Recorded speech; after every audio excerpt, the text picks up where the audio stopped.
दोस्तों, मूवीलवर में आपका स्वागत है। आज हम बात करने वाले हैं एक ऐसी वेब सीरीज की जिसने मुझे अंदर तक झकझोर कर रख दिया, खौफ।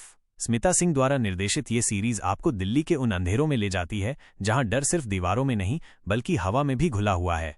2012 के दिल्ली गैंगरेप की भयावह घटना ने हमारे समाज पर एक गहरा घाव छोड़ा था। आज भी सार्वजनिक बसें, देर रात के सिनेमा शो और लोहे की रॉड जैसे शब्द महिलाओं के खिलाफ हिंसा की एक डरावनी कहानी कहते हैं। इसलिए जब आप खौफ में अशीमा वर्धन को दिल्ली की सुनसान डीटीसी बस में अकेले यात्रा करते हुए देखते हैं तो एक अनजान डर आपको घेर लेता है। एक वीरान हॉस्टल की ओर उसका जाना और संदिग्ध पुरुषों की नजरों से बचना आपको बेचैन कर देता है। ये सामान्य सा दिखने वाला दृश्य ही खौफ का माहौल तैयार करता है, जहां अलौकिक से ज्यादा भयावह वास्तविकता है, जहां शहर खुद एक गवाह भी है और एक अपराधी भी।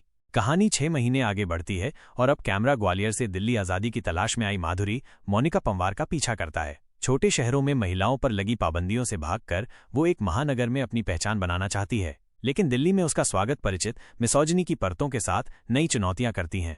किफायती आवास की तलाश में माधुरी अनु के हॉस्टल पहुंचती है और उसे वही कमरा मिलता है जो कभी अनु का था। इस फ्लोर पर 4 और महिलाएं रहती हैं, कोमल, रिया शुक्ला, निक्की, रश्मि जुरीलमन, गर्भवती रीमा, प्रियंका सेतिया और श्वेतलाना चुमदरंग।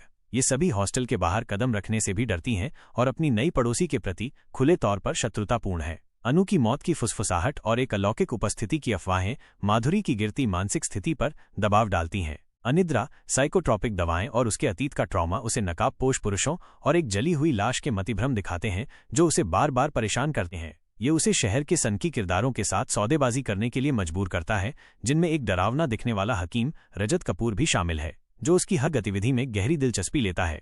कमरा नंबर 333 के आसपास बनी रहस्य और तनाव की परतें अंत तक दर्शकों के सामने पूरी तरह से नहीं खुलती हैं, जिससे हमें बलात्कार और बदले जैसे मुद्दों पर अपनी पूर्वाग्रहों पर सोचने और सवाल करने का समय मिलता है। माधुरी की कहानी को बयां करने के लिए हॉरर के तत्वों का इस्तेमाल करना एक शानदार विचार है, क्योंकि शो को उसके कुछ कार्यों की नैतिकता से जूझने में समय बर्बाद नहीं करना पड़ता है।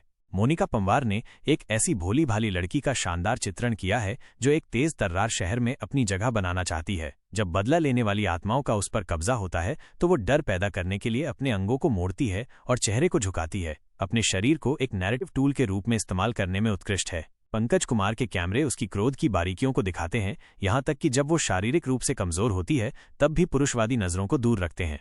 हालांकि स्मिता सिंह की दुनिया में महिलाएं हॉस्टल की दीवारों के भीतर कैद हैं, लेकिन गहराई से वे ऐसी महिलाएं हैं जो अपनी एजेंसी का आनंद लेती हैं। जैसा कि जो मार्च कहेंगी, उनके पास दिमाग है और उनके पास आत्माएं हैं, साथ ही सिर्फ दिल भी, और उनके पास महत्वाकांक्षा है और उनके पास प्रतिभा है, साथ ही सिर्फ सुंदरता भी, जिसे अभिनेताएं जानती हैं और इसे सामने लाने के लिए सचेत रूप से काम करती हुई लगती हैं।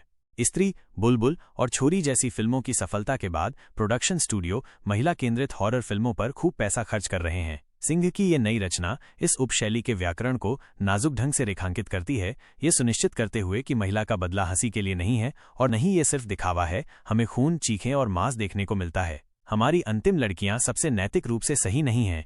वे पीती हैं, पार्टी करती हैं, सेरेनेड का आनंद लेती हैं और अपने तरीके से काम करवाने के लिए संदिग्ध पुरुषों के साथ गुप्त सौदे करती हैं। कुल मिलाकर खौफ एक ऐसी वेब सीरीज है जो आपको सोचने पर मजबूर करती है, डराती है और बांधे रखती है। अगर आपको हॉरर और थ्रिलर पसंद है तो ये सीरीज आपके लिए एक बेहतरीन अनुभव साबित हो सकती है। तो दोस्तों, खौफ के बारे में आपकी क्या राय है? कमेंट सेक्शन में जरूर बताएं और मूवीलवर को सब्सक्राइब करना न भूलें। धन्यवाद।